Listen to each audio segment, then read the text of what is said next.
50 বছর পর আসতে চলেছে সেই মহেন্দ্রক্ষণ যোগ, চতুর্গ্রহী যোগ মকর সহ 5টি রাশির বাম্পার লাভ এবং অঢেল টাকার ফোয়ারা ডিসেম্বর মাসেই লাগবে কিন্তু লটারি। চলুন তাহলে দেখে নিই এই অনুষ্ঠানের মাধ্যমে কোন কোন রাশির পক্ষে এটা কমফোর্টেবল বা সুইটেবল হতে চলেছে। নমস্কার দর্শকবৃন্দ, আমি শ্রী দেবদূত শাস্ত্রী। প্রত্যেক দিনের মতো আপনার মাঝে অ্যাস্ট্রোলজির কিছু পার্ট নিয়ে এসেছি, যেগুলো দিয়ে আপনাদের কিন্তু নিজের জীবনযাপনে অনেকটাই সুবিধা লাভ করতে পারেন আপনারা। গ্রহ ও নক্ষত্রের দৃষ্টিকোণ থেকে ডিসেম্বরের মাসটি খুবই বিশেষ হতে চলেছে। বৈদিক শাস্ত্র অনুযায়ী 50 বছর পর ডিসেম্বর মাসে ধনু রাশিতে একটি চতুর্গ্রহী যোগ তৈরি হচ্ছে, যা মেষ এবং ধনু রাশি সহ 5টি রাশির উপর কিন্তু প্রভাব ফেলবে এবং অত্যন্ত উপকারী আপনারা কিন্তু পাবেন। প্রথম রাশি হচ্ছে আমাদের মেষ রাশি। চতুর্গ্রহী যোগ মেষ রাশির জন্য কিন্তু অনেক ইতিবাচক পরিবর্তন আনতে চলেছে। এই যোগে পেশাগত জীবনে প্রত্যাশিতভাবে সাফল্যের লাভ কিন্তু রয়েছে এবং বিভিন্ন চুক্তি থেকে আপনার কিন্তু ভালো আয় হতে চলেছে।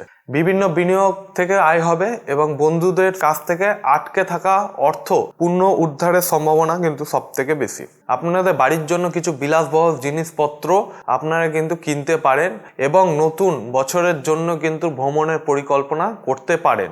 আপনি যদি বাড়ি বা যানবাহন কিনতে চান তাহলে এর প্রভাবে কিন্তু আপনারা সেটা করতে পারেন এবং আপনাদের ইচ্ছা কিন্তু আপনারা পূরণ করতে পারেন এবং পিতামাতার স্বাস্থ্যের কিন্তু উন্নতি হবে এই টাইমটায়। এবং মেষ রাশির জন্য এই যোগ কিন্তু নতুন বছরের উন্নতি অনেক সুযোগ নিয়ে আসবে।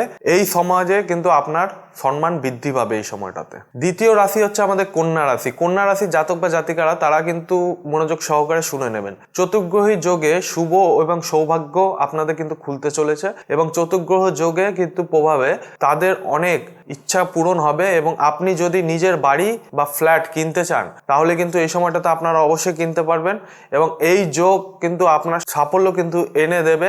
এবং আপনি যদি ব্যবসায় উন্নতি করতে চান তাহলে কিন্তু এই উল্লেখযোগ্য লাভের অভিজ্ঞতা কিন্তু আপনারা অর্জন করতে পারবেন এবং ব্যবসা সংক্রান্ত সমস্যাগুলি সমাধান হতে পারবে আপনাদের। এবং এই রাশির অধীনে জন্মগ্রহণকারী চাকরিজীবীরা একটি নির্দিষ্ট কাজের জন্য ঊর্ধ্বতনের কাছ থেকে কিন্তু প্রশংসা পাবেন এবং এই সময়টাতে তাদের কাজের প্রত্যাশিত অগ্রগতিতে কিন্তু সন্তুষ্ট হবেন এবং সরকারি সিদ্ধান্ত থেকে কিন্তু লাভবান হওয়ার সম্ভাবনা বেশি রয়েছে। তৃতীয় রাশি হচ্ছে আমাদের ধনু রাশি। ধনু রাশির যারা জাতক বা জাতিকা আছেন তারা কিন্তু মনোযোগ সহকারে শুনে নিন। ধনু রাশির জন্য কিন্তু চতুর্গ্রহী যোগ ইতিবাচক ফলাফল কিন্তু বয়ে আনছে এবং ধনু রাশির জন্য কিন্তু এটি একটি দুর্দান্ত সময় আসতে চলেছে এবং নতুন বছর আপনার লাভের অনেক সুযোগ দেবে, যা আপনার আর্থিক অবস্থাকে কিন্তু শক্তিশালী করে তুলবে। এবং এই রাশির অধীনে জন্মগ্রহণকারীরা কিন্তু বিভিন্ন উপায়ে কিন্তু অর্থ উপার্জন করার ক্ষমতা রাখেন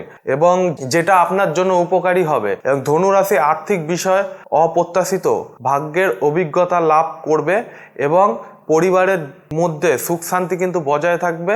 আপনি যদি কোথাও ভ্রমণ করতে চান এবং শিক্ষা এবং কর্মস্থানের জন্য কিন্তু বিদেশেও আপনি ভ্রমণ করতে পারেন, তাহলে চতুর্গ্রহী যোগে প্রভাব আপনার ইচ্ছা পূরণ করবে এবং আপনার পিতা মাতার সঙ্গে কিন্তু আপনি সম্পর্কে শক্তিশালী করে তুলতে পারবে এই যোগের মাধ্যমে।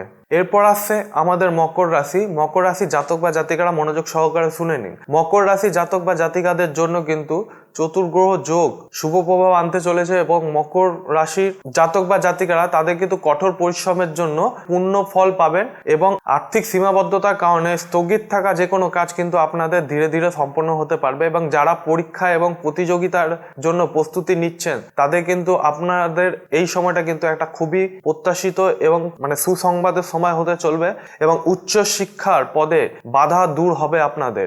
যদি আপনি কিছুদিন পরে পারিবারিক সমস্যা নিয়ে চিন্তিত থাকেন তাহলে এই চতুর্গ্রহী যোগে আপনাদের পরিবারে কোনো সিনিয়র সংসারের সাহায্যে কিন্তু অপ্রত্যাশিতভাবে কিন্তু সমাধান অবশ্যই করে দেবে।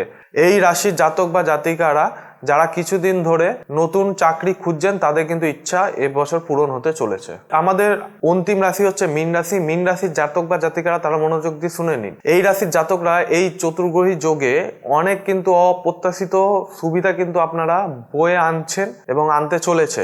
এই সময় কিন্তু আপনার কিন্তু আর্থিক পরিস্থিতি এবং ব্যক্তিগত জীবনে কিন্তু আপনার সন্তুষ্টির সম্ভাবনা থাকবে এবং চতুর্গ্রহী যোগে কিন্তু আর্থিক স্থিতিশীলতা কিন্তু প্রদান করতে পারে এবং আপনার কিন্তু সামাজিক অবস্থান উন্নত হয়ে উঠবে এবং আপনি যদি একটি নতুন গাড়ি বা বাড়ি কেনার ইচ্ছা থাকে তাহলে কিন্তু আপনারা এই সময়টাতে পূরণ করতে পারবেন এবং ব্যবসায় কিন্তু আপনাদের অনুকূল একটা পরিস্থিতি আসতে চলেছে। এবং আপনি আদালতের সমস্যা কিন্তু আটকে থাকা, মানে আদালতে কোনো মামলা মোকদ্দমা আটকে থাকা, সেগুলো কিন্তু আপনাদের এই টাইমটা পরিষ্কার হতে চলেছে। আপনি এই টাইমে কোনো আইনিত বা আদালত কোনো সমস্যায় থাকলে আপনি কিন্তু এই যোগের মাধ্যমে কিন্তু আপনি সেগুলোকে ক্লিয়ার করতে পারবেন বা এগুলো আপনার ঠিক হয়ে যাবে। এই যোগ আপনার প্রেম জীবনের জন্য কিন্তু একটা অনুকূল পরিবেশ নিয়ে আসতে চলেছে। আপনি যদি কারো কাছ থেকে ভালোবাসা প্রকাশ করেন তাহলে কিন্তু আপনি সাফল্যের পথে যেতে পারবেন এবং আপনার কিন্তু এটা সাফল্য হবে। এটা যারা মীন রাশির জাতক বা জাতিকা রয়েছেন তাদের জন্য আপনারা কিন্তু মনোযোগ সহকারে শুনে নেবেন। এই যে কটা রাশি বললাম সেই রাশিগুলো কিন্তু এর চতুর্গ্রহী প্রভাব পেতে চলেছে এবং যে কটা রাশি আমি আলোচনা করিনি তারাও কিন্তু এর কিছু না কিছু প্রভাব পেতে চলেছে। ঠিক আছে, অল্প হলেও আপনারা কিন্তু প্রভাব পাবেন এই চতুর্গ্রহী যোগে। ঠিক আছে, মহেন্দ্রক্ষণ যোগ বলে এটাকে। চতুর্গ্রহী যোগে মকর সহ কিন্তু 5টি রাশি টাকা এবং লটারি কিন্তু প্রভাব অবশ্যই পেতে চলেছেন। আপনারা কিন্তু মনোযোগ সহকারে এগুলো একটু শুনে নেবেন, ভিডিওটা স্কিপ করবেন না, নয়তো ইম্পর্টেন্ট পার্টগুলো কিন্তু আপনারা মিস করে যাবেন। আর কোনো অসুবিধা হলে কমেন্টের মাধ্যমে অবশ্যই জানাবেন এবং সরাসরি আমার সঙ্গে ফোনে বা চেম্বারে এসেও দেখা করতে পারেন। আজকের অনুষ্ঠান এই পর্যন্ত। অবশ্যই চ্যানেলটিকে সাবস্ক্রাইব করে নেবেন। আবার পরবর্তী ভিডিওতে নতুনভাবে আবার আপনাদের মাঝে আসবো। জয় শ্রী মহাকাল।